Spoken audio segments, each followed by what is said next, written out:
Hello students, welcome to दक्षिणा ई classroom. हम लोग स्टार्ट कर रहे हैं अपना पार्ट 1 और पार्ट 2 एक्सरसाइज 1 के लिए जो सेक्शन बी था उसका डिस्कशन। तो देखिए इसमें क्या है, सबसे पहला क्वेश्चन बी में देखें तो आपका ग्राफ से रिलेटेड है। ठीक है, ग्राफ आपको बनाने हैं। ठीक है, तो देख लेते हैं सबसे पहले एक बार। ठीक है, ग्राफ का बेसिक चेंजेस आपको पहले ये फोएम 2 में बता दिए गए हैं और ग्राफ आपको ये जो ट्रिग्नोमेट्रिक ग्राफ्स हैं ये तो याद रखने ही पड़ेंगे। ठीक है, तो देखिए एक बार कि अगर मान लीजिए पहला क्वेश्चन कहा गया है पहले ग्राफ में कि हमें y is equal to 3 sin 2x बनाना है। ठीक है, तो हम सबसे पहले क्या करें, अपन सोचते हैं sin x के बारे में। तो ये रहा आपका sin x का कर्व, है ना, ये आपका sin x का कर्व रहा। अब sin x के कर्व के बाद हम क्या बोलेंगे कि sin x का कर्व अगर हमने बना लिया, sin x बनाया तो हमारे पास यहाँ पे ऑफ कोर्स 1 रहा होगा और यहाँ पे क्या रहा होगा -1 नीचे नीचे। ठीक है, ये आपका 0 हो गया, पाई हो गया, 2 पाई हो गया। ठीक, ये आपके सारे पॉइंट्स वगैरह मेंशन कर लिए हमने। हमें लेकिन ये नहीं चाहिए, हमें ये तो sin x, हमें 3 sin 2x चाहिए। तो मतलब हम एक तरीके से कह सकते हैं कि अगर ये y is equal to fx है तो हमें ग्राफ किसका बनाना है, y is equal to 3f of 2x का कह सकते हैं। तो कैसे ये ट्रांसफॉर्मेशन किया जाएगा, आप पहले क्या करोगे, आप fx से f ऑफ 2x बनाओ। तो 2x बनाने के लिए क्या करते हैं, कुछ नहीं, सिंपल x एक्सिस का हर एक पॉइंट को 2 से डिवाइड कर दिया। मतलब पाई जो था पहले वो पाई बाई 2, 2 पाई जो था वो पाई जो बीच में अगर मान लो ये 3 पाई बाई 2 था, है ना, ये 3 पाई बाई 2 वाला पॉइंट था, तो 3 पाई बाई 2 की जगह अब क्या आने लगेगा, 3 पाई बाई 4 आने लगेगा। बस यही हो गया। ठीक है, तो ये f ऑफ 2x तक लेकिन अभी पहुंचे। उसके बाद क्या करना है, 3 मल्टीप्लाई करना है। तो 3 मल्टीप्लाई करने का मतलब क्या है, स्ट्रेच हो जाएगा ग्राफ। मतलब ये जो चीज पहले अभी 1 तक पहुंच रही थी ये और ज्यादा ऊपर जाने लगेगी, कहां तक, 3 तक। ठीक है, इसी तरीके से ये जो -1 तक पहुंच रहा था वो कहां जाने लगेगा, -3 तक। फिर सिमिलरली ये 3 तक, फिर ये ऐसे ही नीचे -3 तक। तो ये हमारे पास जो इधर ये पूरा ग्राफ आ रहा है, ठीक है, ऑफ कोर्स ये लेफ्ट साइड में भी इसी तरीके से बना देंगे। ठीक है, ये पूरा ग्राफ जो है हमारा रिक्वायर्ड ग्राफ है। ठीक, तो ये हमारा ग्राफ हो जाएगा y is equal to 3 sin 2x का। नेक्स्ट अपन देखते हैं 2 tan x। तो 2 tan x कोई दिक्कत नहीं, tan x का ग्राफ आपको पता है और tan x का ग्राफ अगर आपको ध्यान में है तो बस आपको उसको स्ट्रेच करना है। उसमें स्ट्रेच करने के लिए भी कुछ खास नहीं है क्योंकि वो तो ऑलरेडी इन्फिनिटी जाता था। तो जो आपका ग्राफ है पहले से y is equal to tan x का, वही ग्राफ 2 tan x का भी रह जाएगा। कुछ खास आप उसमें चेंज नहीं कर सकते हो। हाँ, दोनों को कंपैरेटिव अगर एक साथ बनाने की कोशिश करते हो तो फिर भी तुम्हें दिखेगा कि जैसे मान लो 0 है ना, 0। ठीक, और ये मानता हूं मैं कि पाई बाई 2 था। ठीक है, और यहाँ पे -pi by 2।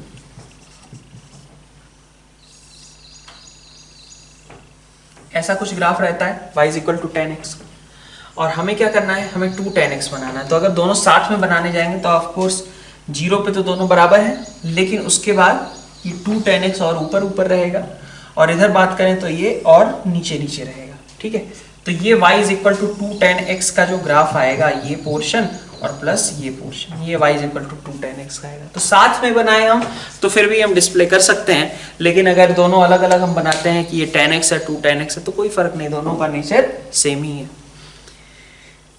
y is equal to cos pi x, तो बस सिंपल fx का ग्राफ आपको पता है, cos x का मतलब आपको f ऑफ पाई x बनाना है। मतलब हर एक नंबर जो x एक्सिस पे दिख रहा है उसको पाई से डिवाइड कर दीजिए।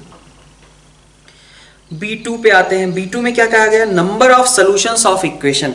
तो अब इस क्वेश्चन में देखो क्या है, इसका मतलब नंबर ऑफ सॉल्यूशंस कहा जा रहा है ना, तो नंबर ऑफ सॉल्यूशंस बेस्ड होता है किस पे, ग्राफ पे। ऑफ कोर्स अब तुम्हें यहाँ समझ में आना चाहिए कि एक ट्रिग्नोमेट्रिक है और एक हमारे पास मतलब लेफ्ट साइड में ट्रिग्नोमेट्रिक और राइट साइड में अलजेब्रिकल लिखा हुआ है। तो इस तरीके की चीजें ऑफ कोर्स सॉल्व करके नहीं निकाली जा सकती। ऐसे केस में हमें ग्राफ का ही यूज करना पड़ेगा और कोई ऑप्शन नहीं है हमारे पास। ठीक है, कुछ भी ऐसा हो सकता हो अगर डिसिमिलर हो जाए, मतलब एक साइड लिखा हुआ है एक्सपोनेंशियल, दूसरी साइड लिखा हुआ है ट्रिग्नोमेट्रिक, एक साइड में एक्सपोनेंशियल है दूसरे साइड में कुछ पॉलिनोमियल है, तो ऐसे हर एक केस में नंबर ऑफ सॉल्यूशंस का मतलब होता है कि ग्राफ बनाओ और देखो कि कितनी बार इंटरसेक्शन हो रहा है। जितनी बार इंटरसेक्शन होगा that will B number of solution. तो sin x का ग्राफ सभी को पता ही है। sin x का ग्राफ बना लेते हैं एक बार फिर से। ठीक है, तो sin x आपके पास इस तरीके का मान लो कुछ कर्व हो गया है ना, ये वो आपका 1 और ये रहा नीचे आपका मान लो -1। ठीक है, -4x + 1 इसका भी ग्राफ बना लें। तो -4x+1 का मतलब क्या हुआ, 0 पे वैल्यू कितनी होगी इसकी, मतलब 2 पॉइंट अगर मैं मार्क कर लूं तो मैं लाइन तो खींच सकता हूं ना, और -4x+1 क्या है, लाइन है, ये बात तो क्लियर है। ठीक है, मैं y equal to sine x बना लिया मैंने, अब मैं बना रहा हूं y इक्वल टू -4x+1। तो क्या करूंगा, 2 पॉइंट मुझे चाहिए, तो जब x को 0 रखूंगा तो इसका मतलब y की वैल्यू कितनी है, 1 है, और जब y को 0 रखूंगा तो उस समय x की वैल्यू कितनी है, 1/4 है। ठीक है, तो 1/4, 0, ठीक है, यहां पे ये आपका π/2 आता था, है ना, साइन एक्स के ग्राफ पे। तो 1/4, 0 कहां आएगा, ये पॉइंट कौन सा है, π/2, 0 है, तो उससे लेफ्ट में ही आएगा 1/4, 0, तो ये आपका मान लीजिए 1/4, 0 रहा। ठीक है, और ये था आपका 0,1, तो 0,1 का मतलब रहा कि 0,1 ये रहेगा आपका पॉइंट। ठीक है, अब इन दोनों को ज्वाइन करने वाली लाइन खींच दो और उसको एक्सटेंड कर दो, ये ग्राफ हो गया आपका -4x+1 का। कितनी बार इन दोनों ने इंटरसेक्शन किया, दोनों कर्व्स ने, तो बस एक ही यहाँ पे पॉइंट ऑफ इंटरसेक्शन दिख रहा है।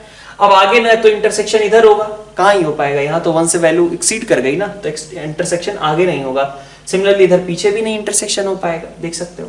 तो सिर्फ एक ही पॉइंट ऑफ इंटरसेक्शन यहाँ पे एग्जिस्ट कर रहा है। तो मेन बात इस क्वेश्चन की ये है कि जब कभी भी डिसिमिलर टाइप की टर्म्स वगैरह दिखें तो ऐसे केस में आप क्या करिए, डिसिमिलर टाइप के एक्सप्रेशंस तो और नंबर ऑफ सॉल्यूशंस निकालने हैं तो आपको ग्राफिकली सोचना चाहिए। ठीक है, फिर आगे बढ़ते हैं अपन। B3 में tan theta plus sec theta is equal to 2/3 है और हमें ऐसे में sec थीटा की वैल्यू निकालनी, क्या यूज करेंगे, हमने पहले भी बोला था sec theta plus tan theta और sec theta minus tan theta दोनों एक दूसरे के रेसिप्रोकल होते हैं। बस इसी बात को अगर यूज कर लें तो क्वेश्चन बन गया हमारा। B3 में हमारे पास क्या है, sec theta plus tan theta is equal to कितना, 2/3, तो इसका रेसिप्रोकल मतलब sec theta minus tan theta कितना है, 3/2। तो अब दोनों ऐड करके आप sec थीटा निकाल लो। ठीक है, कोई दिक्कत नहीं। B4 में देखो, B4 में क्या है, B4 में कहा जा रहा है sin 20 into cos 40 plus cos 20 into sin 40, है ना। तो इसका मतलब क्या लिखा है, sin a cos b plus cos a sin b का फॉर्मूला। ठीक है, जहां a 20 और b क्या है, 40 है, तो sin 20 प्लस 40 डिग्री, यही लिखा हुआ है पहला है। सेकेंड वाले में देखो cos a cos b plus sin a sin b, मतलब क्या लिखा है, cos 100 माइनस 40। ठीक है, प्लस रहता है तो माइनस से कोरिलेट करते हैं, cos a minus b is cos a cos b plus sin a sin b, तो प्लस है यहाँ पे, मतलब cos a माइनस b रहा होगा, तो cos 100 माइनस 40 अगेन cos 60 के बराबर। B5 पे आओ, B5 में देखो क्या कहा जा रहा है, cos 2 theta cos theta by 2 cos 3 theta into cos 9 theta by 2 और is equal to sin 5 theta into sin 5 theta by 2। ठीक है, तो इसको भी देख लेते हैं।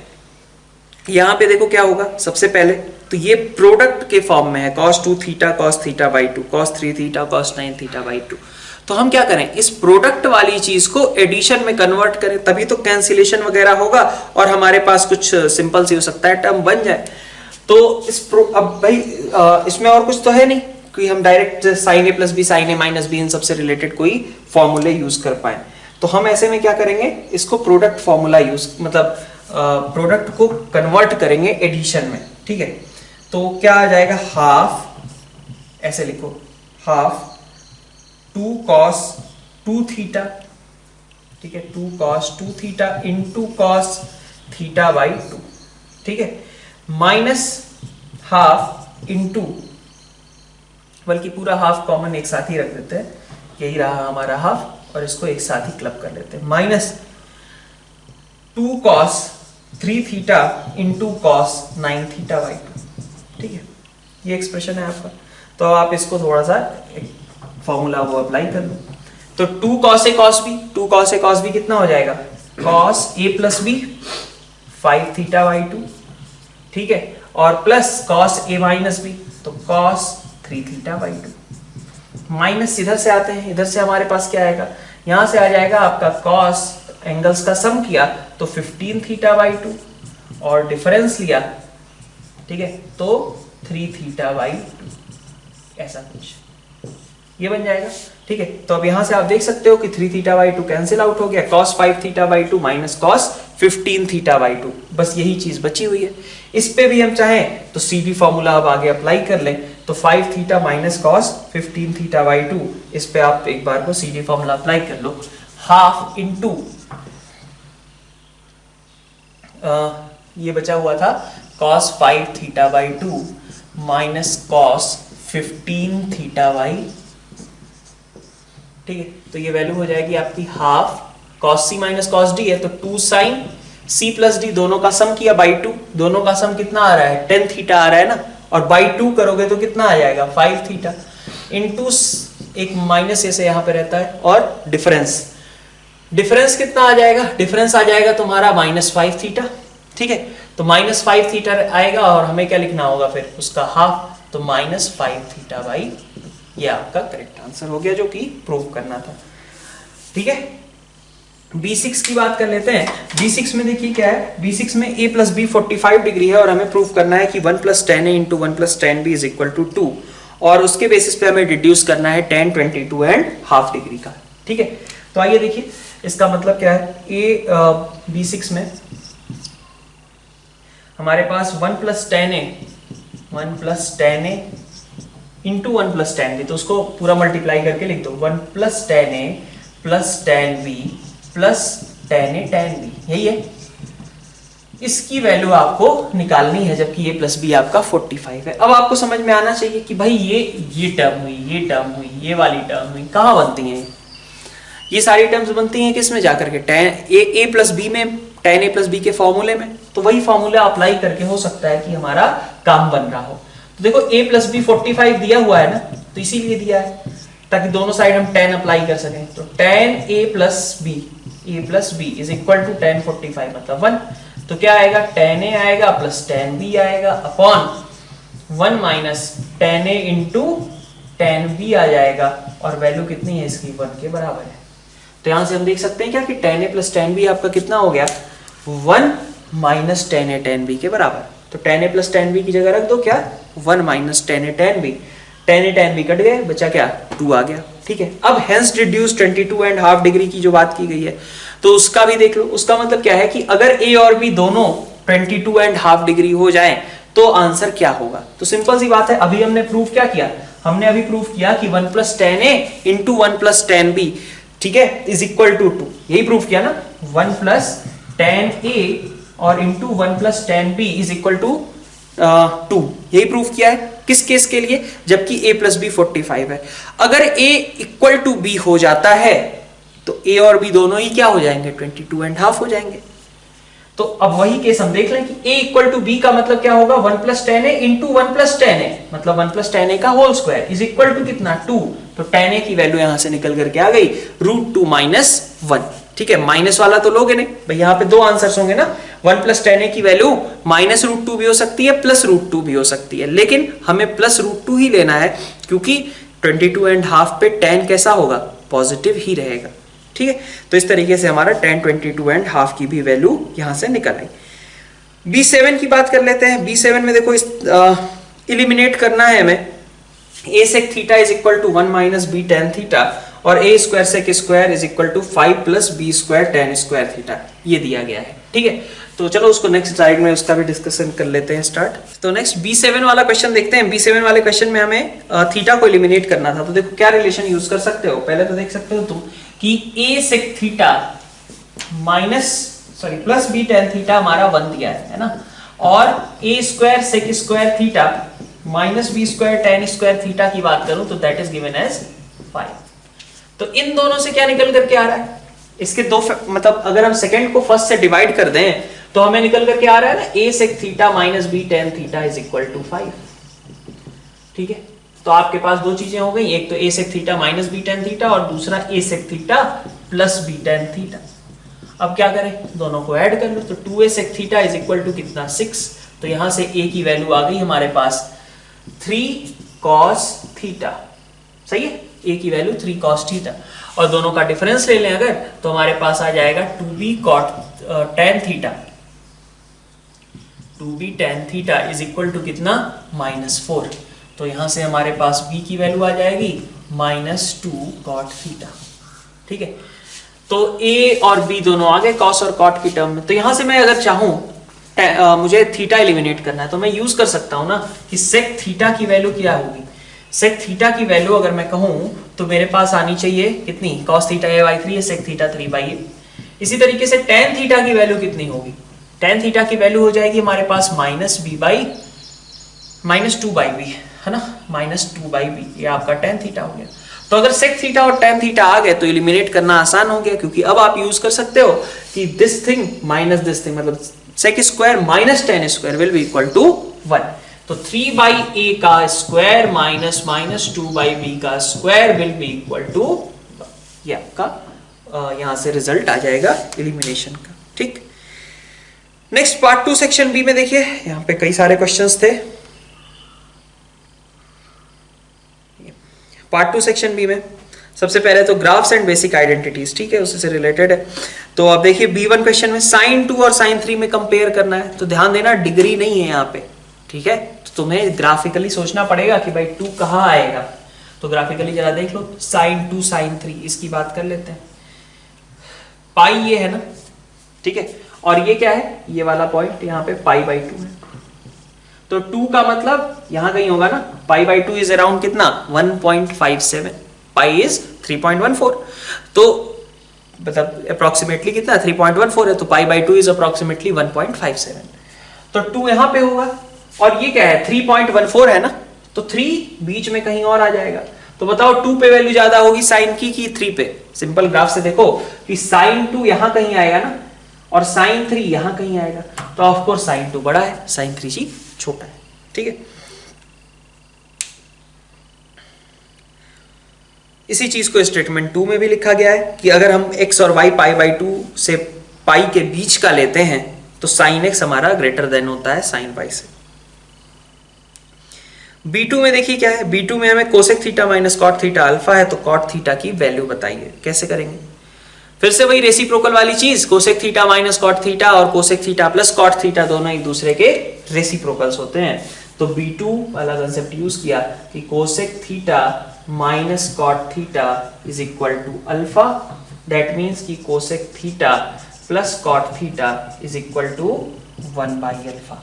यहां से आप एडिशन करोगे या सब्ट्रैक्शन, क्या निकालना है, कॉट थीटा निकालना है, तो सब्ट्रैक्शन करके कॉट थीटा निकाला जा सकता है, ठीक है। फिर B3 में देखिए हमें a square plus B square की वैल्यू निकालनी है, मतलब हमें थीटा को फिर से एलिमिनेट करना है। तो थीटा का एलिमिनेशन अपन कैसे करेंगे, तो अगर हम साइन थीटा और कॉस थीटा निकाल लेते हैं तो हम कह सकते हैं ना कि sine square plus cos square कितना होगा, 1 के बराबर होगा। एक मेथड तो ये है।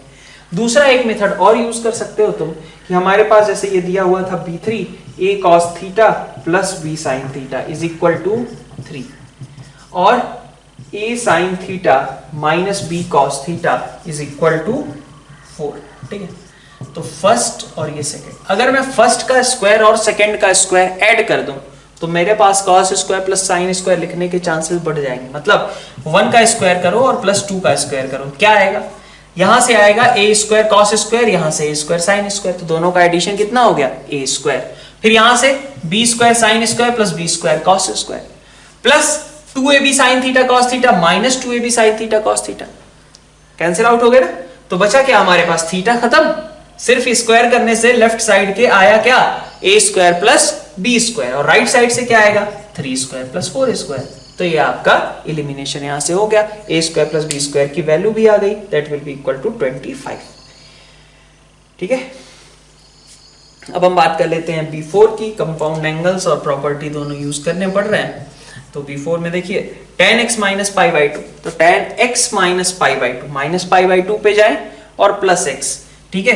तो माइनस पाई बाई 2 का मतलब क्या हो जाएगा, अगर मैं इस चीज को रिप्रेजेंट करना चाहूँ यहीं पे कर देता हूँ, देखो माइनस पाई बाई 2 मतलब यहाँ ये आ गया minus pi by 2 plus x, तो प्लस x का मतलब क्या है, यहां से अब आप एंटी क्लॉकवाइज रोटेट करो, ठीक है। तो एंटी क्लॉकवाइज मतलब यहां पे रुके, ठीक है। तो tan of minus pi by 2 plus x का मतलब क्या हो गया, tan का कॉट तो लिखना ही था, है ना, माइनस पाई बाई 2 है तो कॉट तो लिखना ही पड़ेगा, और पॉजिटिव वाला या निगेटिव वाला, तो फोर्थ क्वाड्रेंट में tan कैसा होगा, निगेटिव, तो यहाँ पे माइनस आ जाएगा। तो ये वैल्यू कितनी है, माइनस कॉट एक्स के बराबर है, ठीक है।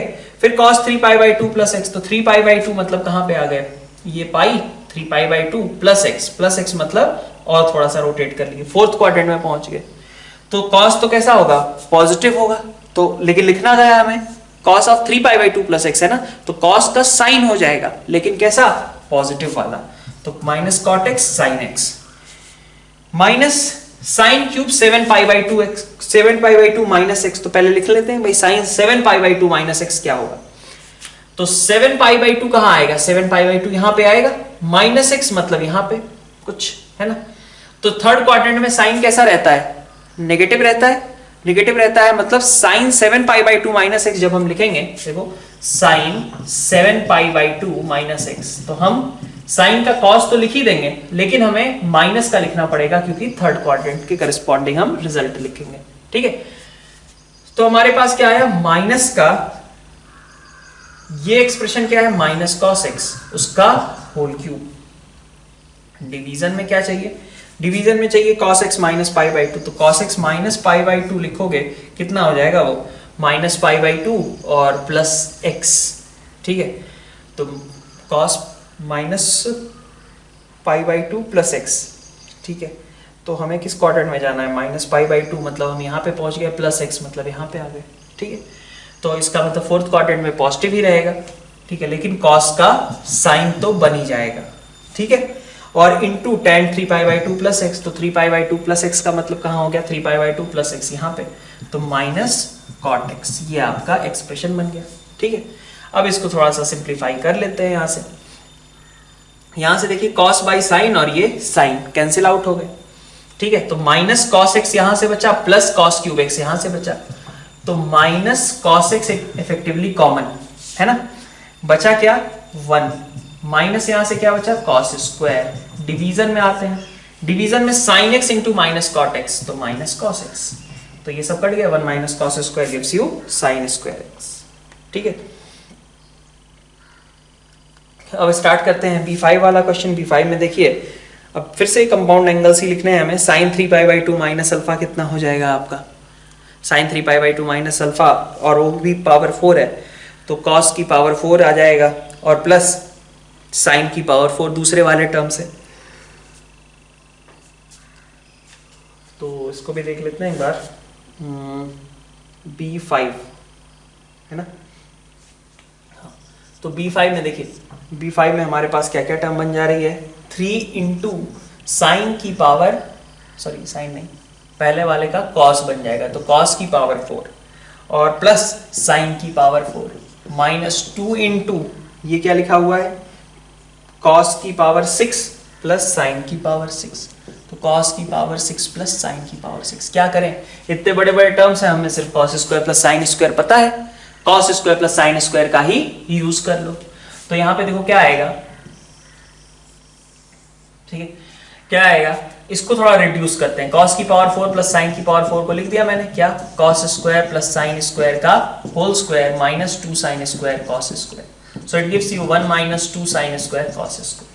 Similarly, cos की पावर 6 plus sin की पावर 6 की बात करें तो it will be cos square plus sin square की power 3 minus 3 sin square cos square into sin square plus cos square. So this gives you 1 minus 3 sin square cos square. ठीक है, simple. अब रख दो cos 4 plus sin 4 की जगह पे 1 minus 2 sin square cos square, cos 6 plus sin 6 की जगह रख दो 1 minus 3 sin square cos square. तो जब भी इस तरीके की हाई पावर्स हो तो उनको इसी क्यूबिक में होल क्यूब करके स्क्वायर करके ऐसे रिड्यूस करके सॉल्व कर लिया, ठीक है। अब आते हैं अपन B6 पे, ठीक है, ये इंपॉर्टेंट कंसेप्ट है आगे के लिए भी, ठीक है, सिर्फ इसी क्वेश्चन में नहीं, इस तरीके की चीजें अगर दिखें और डायरेक्टली हमें ऐसा ना दिखे कि कुछ कॉमन वॉमन निकल जा रहा हो तब तो बात अलग है, अगर हमें रिड्यूस करना पड़े तो कैसे रिड्यूस करेंगे वो चीज हमने आपको यहाँ पे दिखाई है, ठीक है। अब देखिए B6 की बात करते हैं, cos π/10। अब इसमें देखो मैंने क्या कहा था, इन चीजों पे थोड़ा सा ध्यान देना कि π/10 है और उधर 9π/10 है, दोनों का सम क्या है पाई है। फिर देखो 3π/10 और 7π/10 दोनों का सम क्या है पाई है। तो सभी को पहले तो पाई माइनस थीटा वाली चीज यूज कर लो। B6 में 1 प्लस cos π/10 है, 9π/10 को क्या लिख सकते हैं, नेक्स्ट टर्म जो 1 मतलब लास्ट टर्म जो है इनफैक्ट 1 प्लस cos 9π/10, उसको क्या लिख सकते हैं, उसको लिख सकते हैं ना 1 माइनस cos π/10। कैसे लिखा हमने, 9π/10 को लिखा cos π माइनस π/10, तो cos π minus theta is minus cos theta, वो चीज यहां लिख गई। और 1 प्लस, ठीक है, 1 प्लस सेकेंड और थर्ड टर्म का देखो, फर्स्ट सेकेंड टर्म है आपकी 1 plus cos 3 pi by 10, third term को मैंने लिख दिया 1 माइनस कॉस 3 पाई बाई 10। कैसे लिखा? तो 7 पाई बाई 10 को बोल दिया मैंने पाई माइनस 3 पाई बाई 10। अब ये देखो, ये दोनों का मल्टीप्लीकेशन कितना हो गया? साइन स्क्वायर पाई बाई 10, ठीक है, साइन स्क्वायर पाई बाई 10। और इन दोनों का मल्टीप्लीकेशन कितना हो गया? साइन स्क्वायर 3 पाई बाई 10, ये हो गया, ठीक है, sine square pi by 10, sine square 3 pi by 10, ये आपके पास आ गया टर्म, ठीक है। अब फिर से दिक्कत कि साइन पाई बाई 10 और साइन 3 पाई बाई 10 की आपको वैल्यूज अभी फिलहाल नहीं पता है, आगे आप पढ़ोगे, ठीक है, तो आगे के लेक्चर्स में ये चीज पढ़ेंगे। अभी के लिए अगर आप इतने तक पहुंच पाए तो बहुत अच्छी बात है, ठीक है। साइन पाई बाई 10 की वैल्यू आपको अभी मैं यहाँ पे बता देता हूँ, आपको आगे याद भी रखनी होगी, ठीक है, हमें पढ़ने भी वाले हैं, प्रूव भी करने वाले हैं कि साइन पाई बाई 10 की वैल्यू कितनी होती है। तो sign pi by 10 is basically √5 minus 1/4 इसका होल स्क्वायर, और ये है आपका √5 प्लस 1/4 का होल स्क्वायर, ठीक है। तो ये sine pi by 10 is √5 minus 1/4, sine 3 pi by 10 is √5 plus 1/4, ठीक है, ठीक है। तो ये B6 तक का डिस्कशन रहा। नेक्स्ट स्लाइड में अपन आगे का डिस्कशन स्टार्ट करते हैं। तो नेक्स्ट क्वेश्चन अपन स्टार्ट करते हैं। B7 में देखिए क्या है, B7 में sine 24 cos 6 minus sine 6 sine 66। अब यहां तो आइडेंटिफाई कर सकते हो ना, 66 और 24 सम 90 है, तो साइन 66 जो दूसरे टर्म में न्यूमरेटर के लिखा हुआ है उसको लिख दो cos 24। तो बेसिकली क्या है क्वेश्चन, B7 की बात करें तो साइन 24 cos 6 माइनस साइन 6, ठीक है, और into cos 24 degree.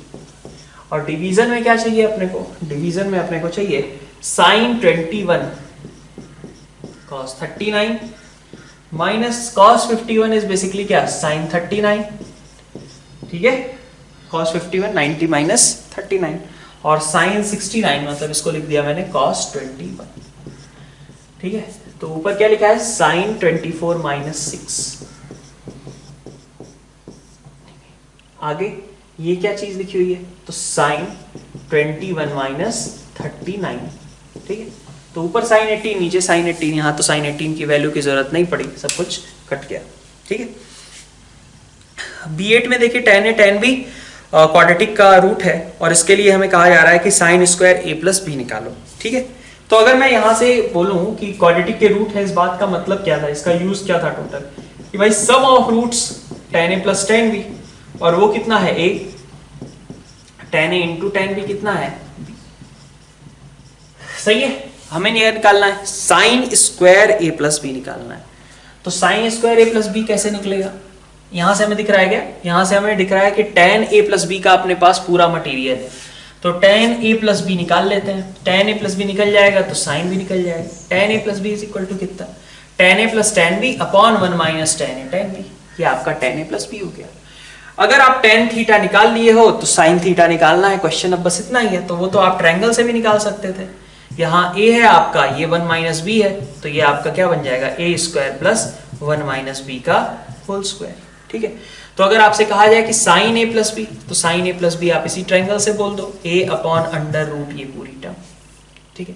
Sine square चाहिए मतलब आप उसी का स्क्वायर लिख दो बस, ठीक है।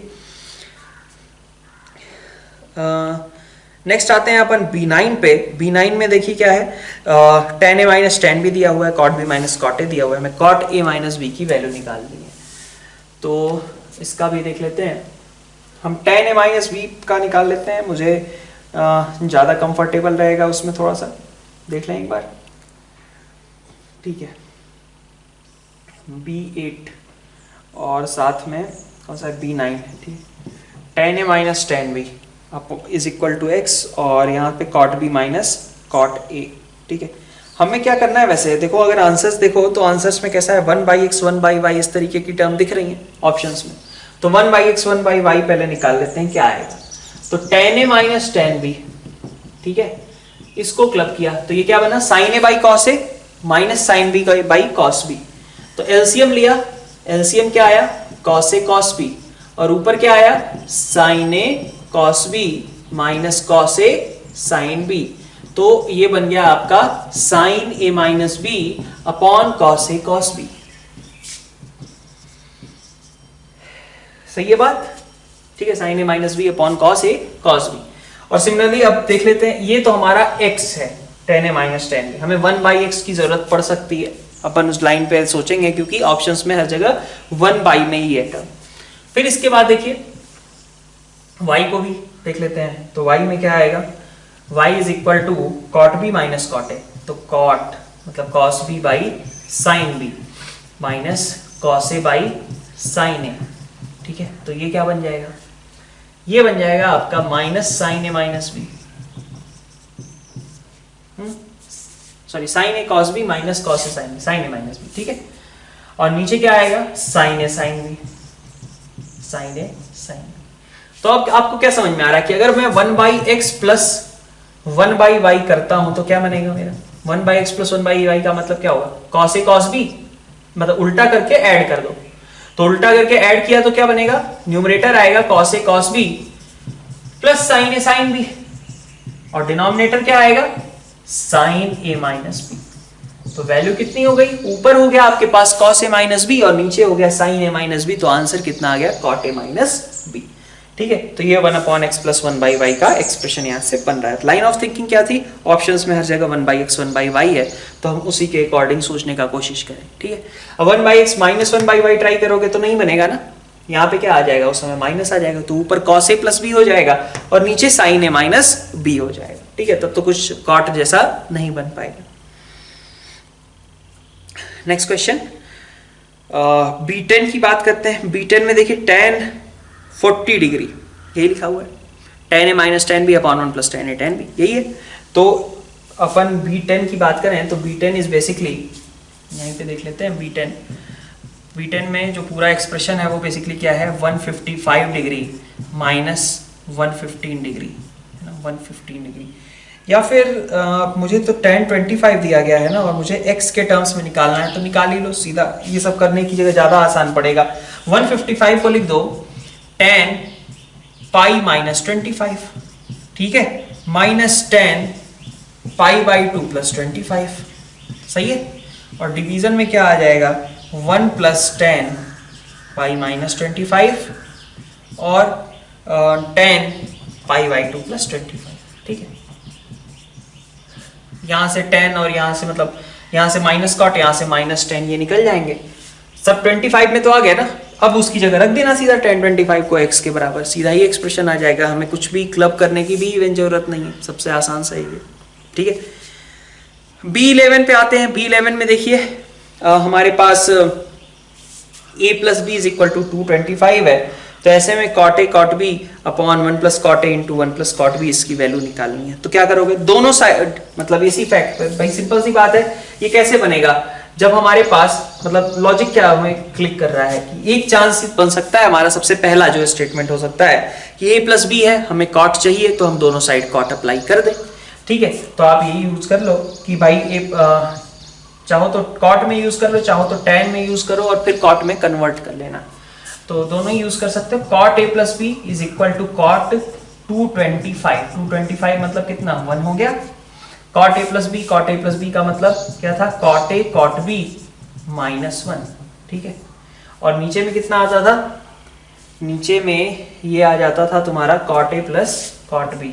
ठीक है, cot a प्लस cot b, ठीक है, इज इक्वल टू 1। तो यहां से आपका cot a प्लस cot b का एक्सप्रेशन आपका आ गया ना, cot a प्लस cot b is equal to cot a cot b minus 1।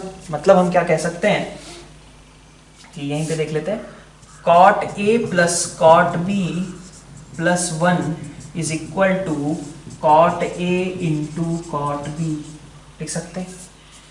सही है बात।